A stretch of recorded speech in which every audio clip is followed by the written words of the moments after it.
It's Cash Color Cannabis, a high level of conversation on livehip-hop-daily.tv. And tonight I'm honored to have my guest in the building, East Point City Councilman Lance Robertson.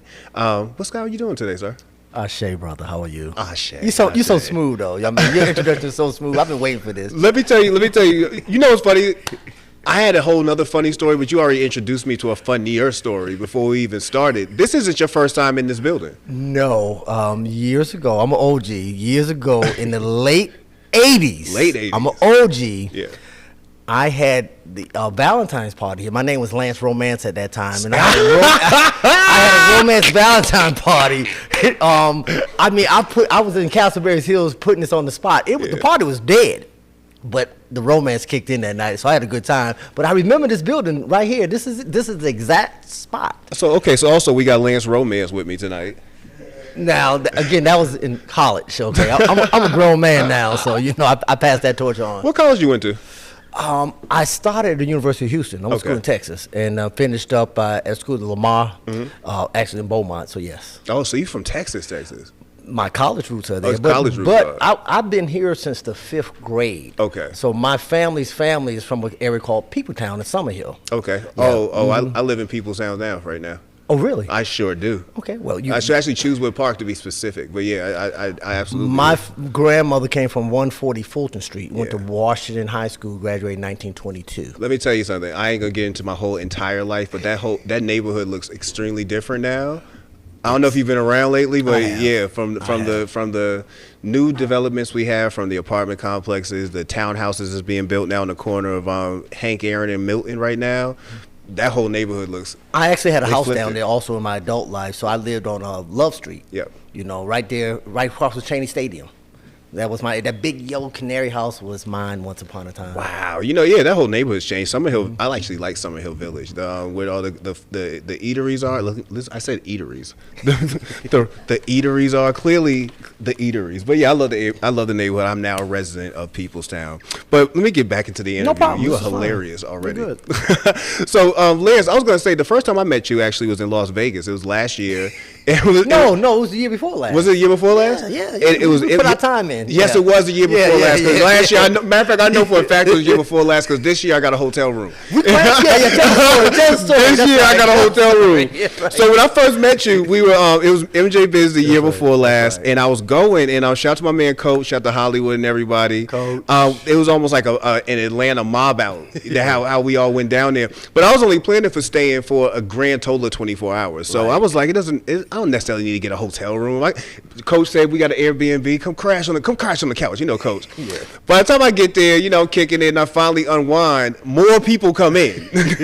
So this room is packed. This two bedroom Airbnb is packed this moment. Right. And one of the people came in was Lance Robertson, man. That's right. That was my first time meeting you, and he told me, he said, it's the councilman. And I was like, really? So my man just pulled up on us. Yeah. But Lance, that was our first time meeting, and ever since that time, I've been able to have some kind of encounters with you through CBD City, which we'll talk about a little bit later, and just seeing you around the city. But for those who don't know you, please introduce yourself and tell us what you do.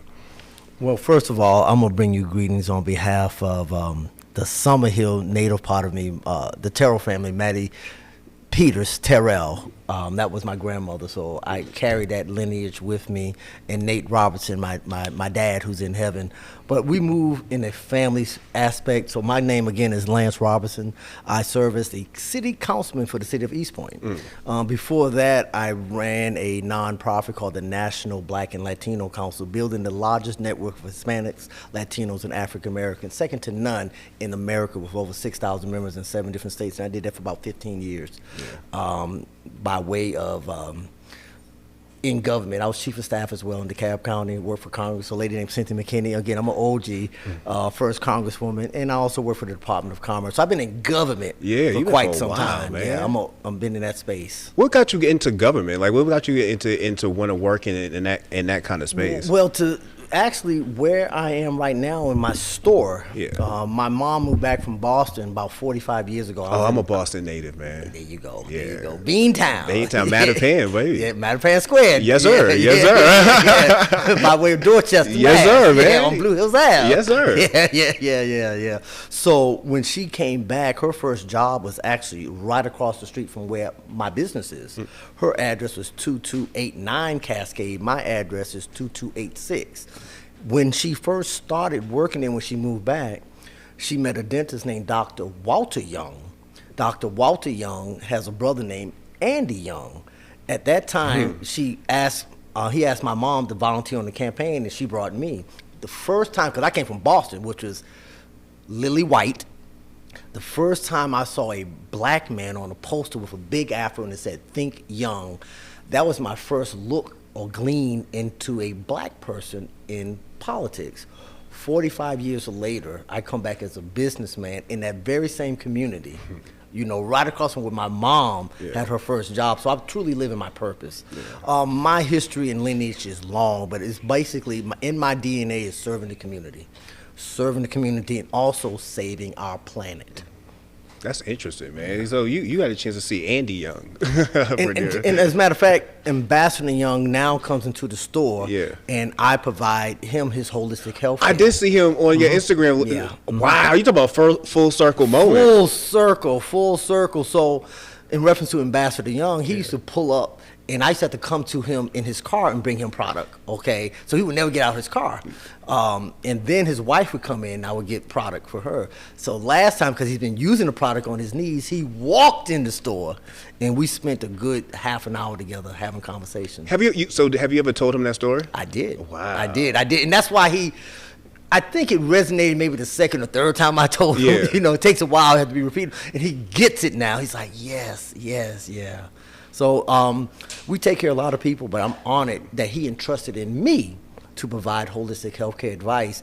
And he looked, and there's a picture of Dick Gregory on the wall with C.T. Vivian. And then he just opened up and said, well, the last holistic practitioner I listened to was Dick Gregory, because he used to bring us during the March with Martin, he used to bring us pills and envelopes, supplements, and just big pills in the envelope full of pills. And he says, now, I'm coming to you. I didn't know how to take all of that, but he told me the story, and I was just humbled that he entrusted, again, he's 90 years old. He entrusted in me to provide holistic health benefits from the cannabinoid. Yeah, well, that's amazing. That's one of those amazing stories. It is. And it's crazy. So you have worked a long time in government, as you had just mentioned. Yeah, long time. You've only been a politician since, 2019? I've been an elected official for 3 years. That is correct. Yeah. So this is my first time as an elected official. I usually work for elected officials to help people get Exactly. elected. I was in the room with Governor Bill Clinton when he was having a conversation with Zell Miller, then governor, to switch Super Tuesday. I was in that room when they made that conversation. That's how long I've been. Governor Bill Clinton. Are you listening? Governor. Yeah.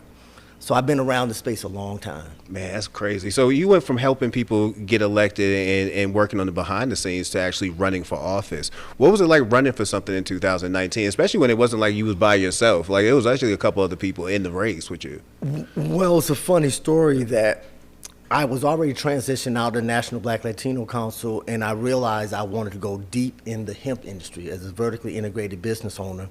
In the middle of that, I get a phone call from the then city councilman, and he wanted to meet with me, and I thought it was about Black Latino Council. Usually I get calls, it's about the space that I'm in, and they need helping some votes. Exactly. Yeah, I know that. So I get over there, and it's a room of people of some of the stakeholders at East Point, and they share with me that they would like me to run for office because he chose not to run. And I was like, well, I'm about to start this hemp business. Yeah. I'm busy. He says, well, I'm busy. But knowing that I was prepared for it, I felt this was part of my purpose. So the next thing you know, the next day, I was like, give Lance a chance. And here we are. And that was it. Wow, man. People often, politics to me is something I would never, ever want to do. I just don't want to get through the point. I don't want to do the job, one. Right. But I definitely don't want to do the actual campaigning and going through that whole routine. What was it like for you being on the other side at this moment, having to do the campaigning, having to do the give Lance a chance moments and shake the hands and kiss babies? Well, it was pretty much of a listening moment because I had to just get the pulse of the community. So I had to go introduce myself and let them speak into me. It wasn't about me giving them my resume and letting them know all the things I've done. I wanted to be their voice. So I said, tell me what you want. So therefore, I just started listening, and then I developed my voice. And when I developed my voice, it was of all the people that I spoke with. So we spoke as one, and I'm excited about it because I think it's something that's purpose-driven. Yeah, you know, and being a city council is a hard race to draw people out. You know, it's one of those things where it's a local held position that's definitely important to wherever you live, but most people don't know who their city council person is. Most people don't go out unless it's a presidential election.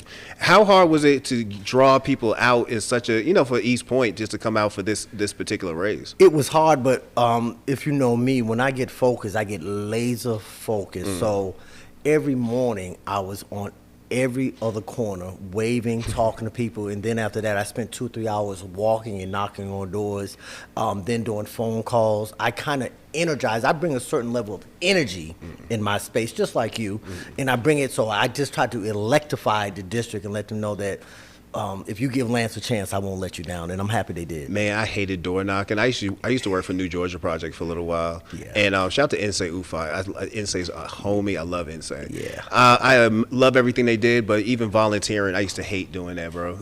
like the knocking on the doors, and I understand the purpose of it, but it's just one of the things that's not my ministry. And let me tell you something. It's called the shoe leather campaign, and my shoes were worn out. I had holes in the bottom of it. Exactly. When I see people campaigning now, I look at their feet, and I can tell you if they're really campaigning. Yeah. Most people run from air condition to air condition. I'm out there sweating. I'm out there grinding. See, I'm out most there people. touching people, and I see everybody. You know, I see everybody. Most people. You know, it's crazy. There's a picture of me right now where we were out volunteering and doing door knocking. It's not the Washington Post. The Root. It was on the Root. Oh, really? Yeah, it was on the Root, and it was me and a couple of people from New Georgia, and we was knocking on the door, and I was telling my man while he was there, I hate knocking on doors. People never open the door, and then we got these camera crews standing behind us. And the day I knock on this person's door, she opened the door, sees the camera crew, slams the door behind us, says, "Hold on," but she yells, "Hold on," after she does it, runs and turns into a whole nother person to answer this question. She saw the cameras and got glammed up. That was the one time I was like, I'm gonna go ahead and say that door knocking do work, but you gotta have a camera with you. You're right. In reference to knocking on the door, think about this. I'm a 6'4.5" person of color, black man. I'm there with you, bro. So now it's a whole different approach when you knock on the door. I had to make sure I had a shirt and tie Exactly. on. They don't want to open the door for you. I had to knock on the door, and I had to step back. No, they don't want to do that. Respect their boundaries and hold my sign and say, "Hi, I'm Lance." Yeah. Because you got to respect people. Most people don't even go to the front door, you know, because they have a carport. So I have to still, out of etiquette, knock on the front door. So it's a whole strategic thing, but I've done it all. Oh, I've done it because, again, I'm not that person. I'm I'm from Boston. We don't knock on side doors. We knock on the front door.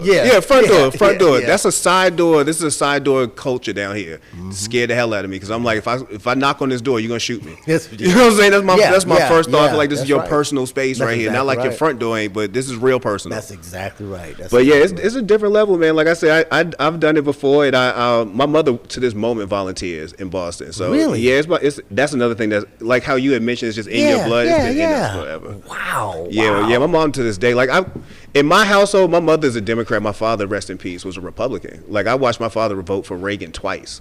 Yeah, with a straight face. He wouldn't do it now, but you know what I'm saying? With a straight face. So I've always had the politics in our house. Like that's always been a conversation. Good stuff. Yeah, man. Good stuff. And let me tell you something. Back in the day, you probably don't remember this guy, but Mayor White, that's a long time ago, but he was a mayor, and he came on our street, and I got on the news because of him. And so that was also an indication of politics. And like, oh, you're with the mayor? I didn't know who he was. This is a white man walking down the street in the hood. He was a photo op, but I remember that, and I remember his name was Mayor White. Exactly. Well, since you've held the position, like you say, for the last 3 years, what do you feel like you have learned about yourself since being in office that you didn't necessarily know about yourself prior to this? Well, I can tell you it stretches me to be my best. My whole focus that nobody really knows about, I get unhoused people places to live. So I worked on a system I find people that have no home, and I go to the city of East Point, and we have what we call intake forms, and I make sure that we connect those dots. I've got several people off the street. So I was challenged to always focus on the least and the less. So forget the spotlights, forget all of that, but work with your heart and work in purpose and work for somebody who really is not going to give anything to you. You're not looking for anything. So that's my goal, and I really love trying to serve those who are the least and the less. Yeah. Are you going to keep running? Well, if the people want me to continue to run, I'm going to keep running. So the answer is yes. Okay. You know, I'm a big fan. I'll say it out loud. I'm a big fan of term limits. I feel like people, especially on local levels, can be professional politicians. Like, they never leave in this position. Like, the fact that people have been there for 40-something years is beyond me, unless you actually want to do it. And you find rarely, I feel like you find politicians who this is what I want to do. I agree. Yeah. I agree. So if I do one more term, yeah, I'm okay with that. Because he's going to do the job. That's it. Oh, most definitely. I'm going to do the job. The people will push you to be better. Yes. So I push to be better, you know. If you're listening. You know, again, that's a trait that I love about you as a politician. At least you're listening. A lot of people, you know, they only listen when it's time for a vote situation. Then it's all ears open, you know. I answer every phone call. I respond to every email. I get calls all the time. I might get a couple calls right now, but I get calls 7 in the morning, 6 in the morning. I answer every phone call. If I'm busy, I will reply back to them. So there's no shortchange of me being responsible. I'm very responsible. What I don't do, though, I do not engage in any of the social media stuff. I will not reply on social media because sometimes it's like a trap. Oh, man. You know, so I will reply to them one-on-one and have conversation with them. Stay off to be Twitter. Productive. But I'm not going to engage with my constituents on social media. Stay off Twitter, not man. publicly. Stay off Twitter. You're doing a good job, Yes, man. yes. Another good job you're doing is bringing holistic medicine, and that kind of education to the area that you're in with CBD City Cascade. Yes, sir. My first time being over there was for the Gary Chambers, actually. That's exactly right. Yeah, that was my That's first exactly time right. seeing That's the store. exactly right. Store is beautiful, man. We're number one. I'm going to let you know. Somebody got to be the baddest, and it's us. What made you want to get into the CBD business? Well, I already knew I wanted to get into the hemp industry. So I started down with my former business partner. We started down that journey. And as we was going down that journey, we was touching different people. And one of them, at the end of the meeting, said, well, you know, this was at the MJ Biz in New Orleans. He said, you know, we got a CBD store in Atlanta. And the light bulb just went off. I said, what? And then after a week or two, I went under his tutelage. Shout out to CBD stores. And we went up to his tutelage, and then I got the format to open up my own store about 9 months later. And I realized that this was the opportunity to provide and have a conversation about holistic healthcare. It's very important to do that. Yeah. So I knew, again, I was striking that area that was life purpose driven. That's what's up. And it's a beautiful store, like I say, it seems like it's multi-purpose. You know, it's not just you selling CBD products. There's a room in the back for conversations and yoga. There's a lot going on. For those who haven't been there, explain the store to them and the layout, like how I just mentioned, because it really is dope. Well, I took the format from Apple. Okay. So I took the format from Apple. I took best practices from all over. I took the format from Apple. I understood my core competencies. I put those on the wall. I based a mission statement and the value of it, and made sure I did an investment second to none in our community. So we do have a yoga room. It's a dedicated yoga room that we give yoga. We have free yoga classes.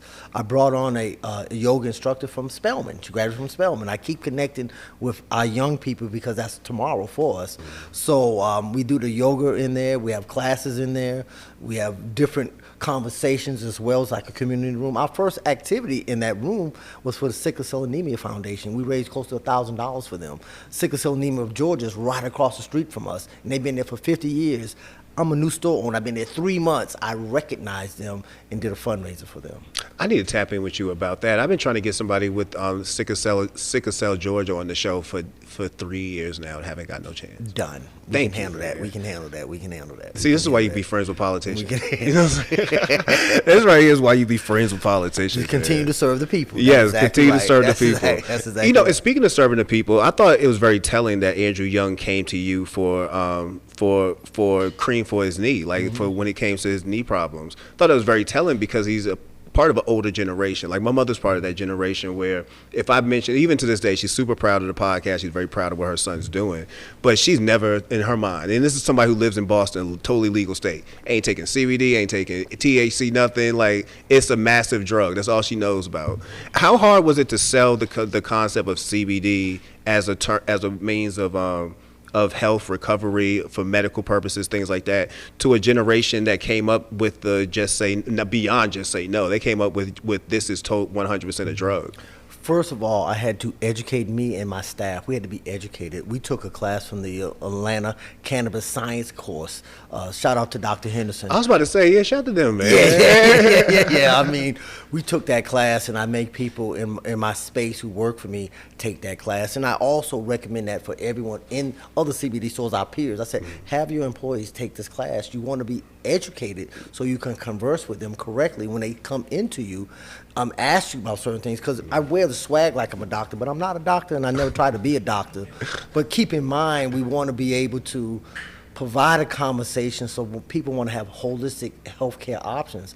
Understand this, Wellstar just closed down downtown Atlanta. Is that correct? Mm-hmm. We've already had a disparity. Or I think not to correct. I feel like Andre Dickens might put a hold on it for a second, but I know they're trying to close one down. Well, the news is today that Wellstar is closing. Oh, so it's closing? Yeah, they're closing. Mm-hmm. And in the East Point, there are Wellstar diversion. They tiered down from trauma 1 to trauma 2. So therefore, the health disparities in our community are doubled, are tripled. Mm-hmm. We have to be able to position, have places like CBD City and other stores that community come in and have conversations about cancer, about HIV, about autism.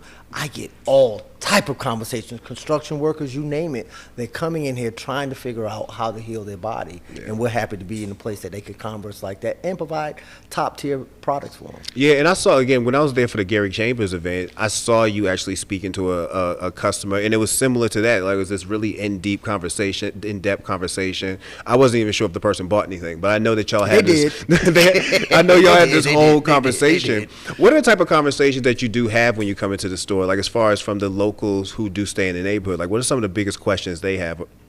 They have pain. Mm-hmm. They have a pain. They can't sleep. Keep in mind, our community has been traumatized. I mean, it's a lot of trauma out there for the black race, period, especially black men, and then our elders, they sacrificed a lot. So when they walk outside their door, the world is heavy. So people are coming to me because they want to get relief, they can't sleep, or again, they have bad pain or epilepsy or autism. I get all kinds. I sit the elders down and I wait on them. They don't have to move. I just bring everything to them and have great dialogue. I have created a place, and we have created a community-focused place that cares. I have 2 high school students that come into my store and they say, Mr. Lance, and I have 2 chairs in the front, and they sit there and wait for their parents to come pick them up. I don't even speak to them. I don't even talk to them. I don't even let them go move past the front door. But they have identified this place as a safe place. They've been coming there for 8 months. They came in there today. They come in, they sit down, I say hi, and they play on their phones. The next thing they say, thank you, Ms. Lance, and the parents pulls up. We work as a community focus. At the same time, those kids are in there. There's a lady in there, and she's telling me, she has anxiety, she's stressed out, and I'm providing the service for her. But we are a holistic wraparound service. Yeah, that's amazing, man. Is there any chances that we're going to see you pop out anywhere outside of Cascade, like as far as yeah, we already, our second store is going to be East Point, okay. CBD City Wellness, East Point. So I just signed that contract 2 days before my birthday, which was September 15th. My birthday was on the 18th, and signed that contract for 5 years, so we'll be starting that build out. So that'll be our second store. Our third store, we already have land right down Mercedes-Benz Stadium, and we'll be building that probably a year or 2 out. But I got to stay focused on the second store and the first store, and I'm happy. I'm good. I'm getting the money. Okay, I'm happy for you, man. The state of Georgia is still kind of slow when it comes to getting access for people in general, when it comes to low THC oil as they want to give us, and CBD, well, low THC oil primarily. Recently, I know they just announced that Botanical Sciences and True Leaf are going to be the first companies who they were original winners of the process, who were able to start actually doing start actually going into production, start going into business as far as with the low THC oil. What's your opinion about the Georgia MMJ program itself? And do you feel like it's moving? How do you feel like? Do you feel like it's moving? It's starting to pick up pace, because for the longest it was in slow motion. It's going to pick up pace, but we have to make sure we're at the table. Yeah. Okay, because it could pick up pace, and it'll be yesterday for us. Full disclosure, I was contacted by True Leaf today. Okay. In Florida, that actually she was moving because of the hurricane, but she has a conversation. She wants to meet with myself. I don't know what the subject matter is, but we're in conversation already, and I have no idea, but they're coming. But we have to make sure that we're at the table. Yes. And we get a piece of that pie. So, see, when it's real quiet, that's when the deals are being cut. So all you see is, boom, they're here.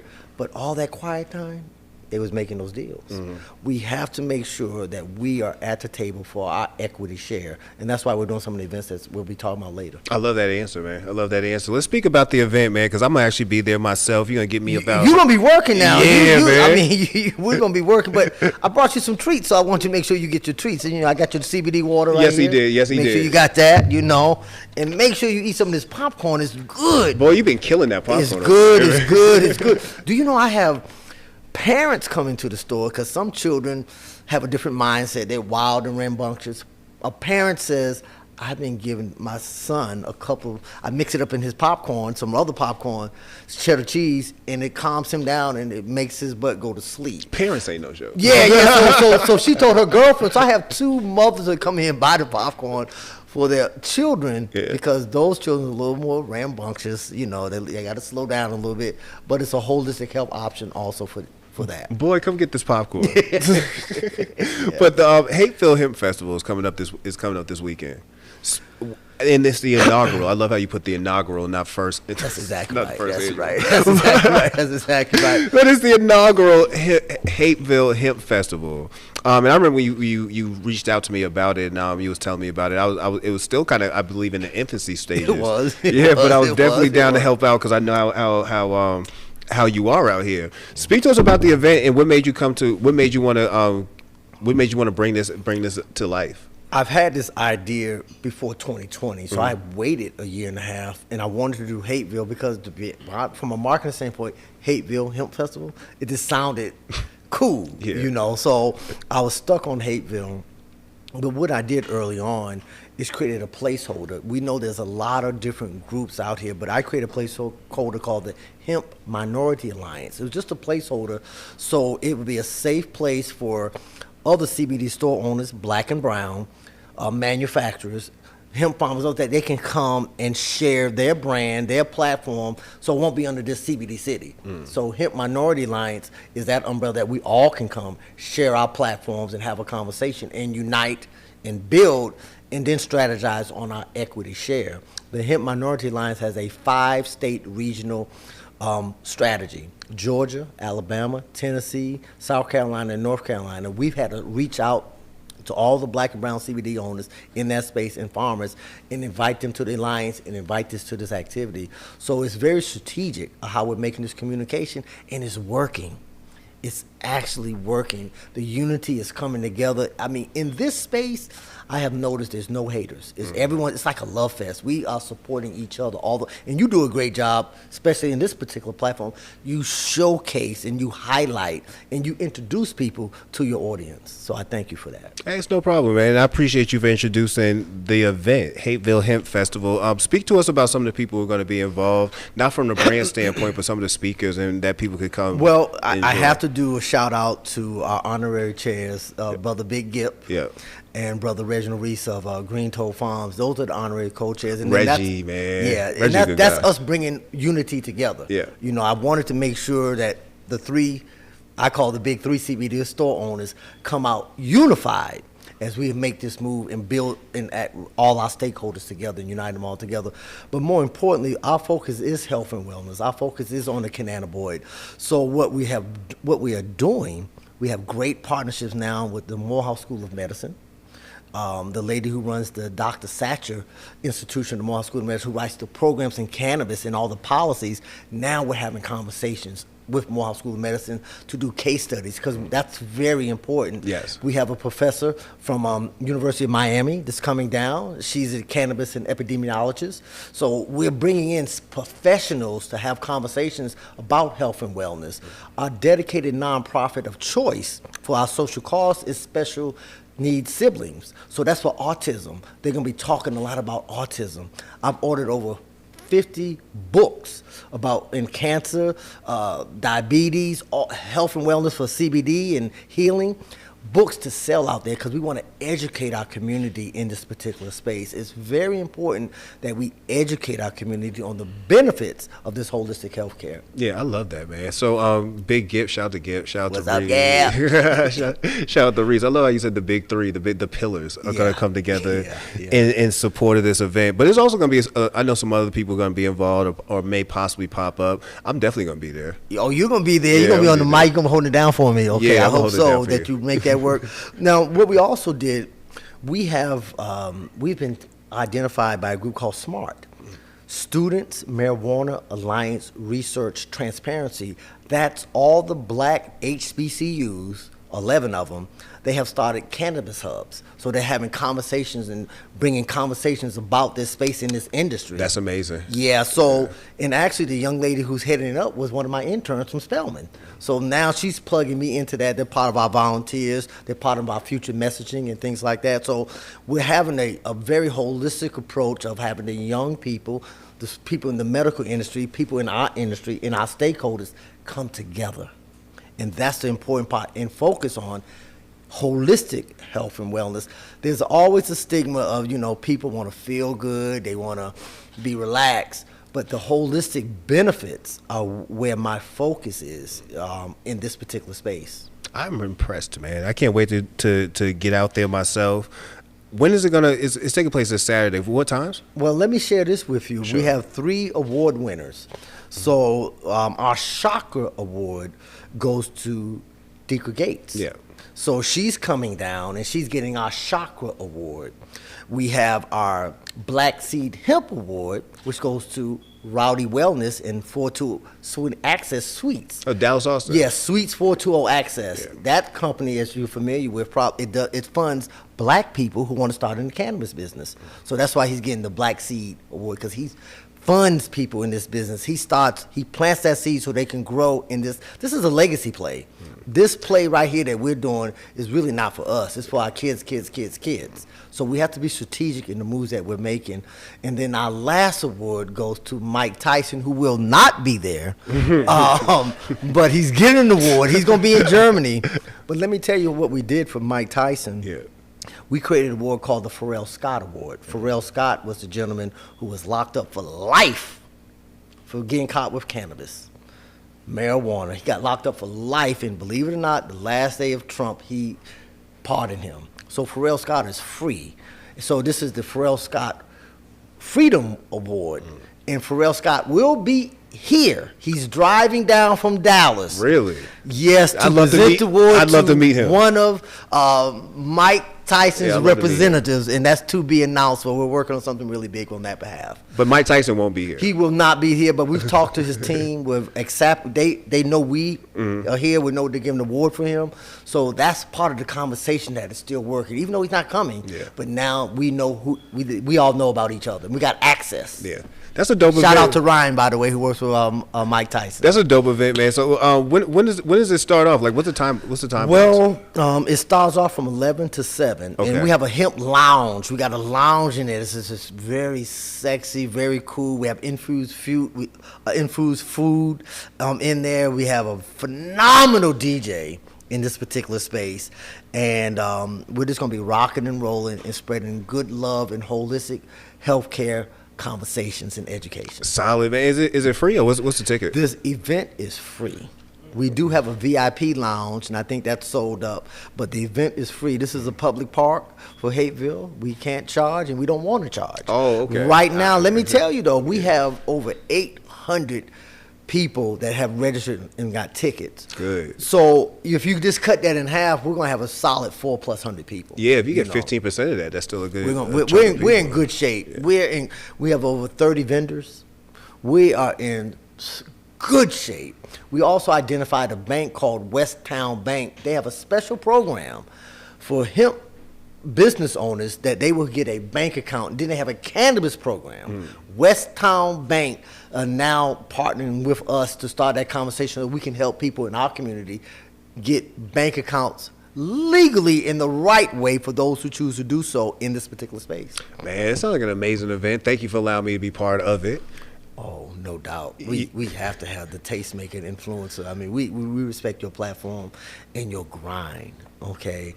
We respect that. I couldn't wait to get here. You see I'm so comfortable, I took my shoes off. I see you, man. I see you, man. My man got That's that comfortable. popcorn and that CBD living. My man got comfortable, man. You know, I mentioned that the first time I met you was at MJ Biz, and I'm definitely going to be at MJ again in Vegas in November. But are you going to go to Black CannaCon? Black CannaCon's pulling up this year.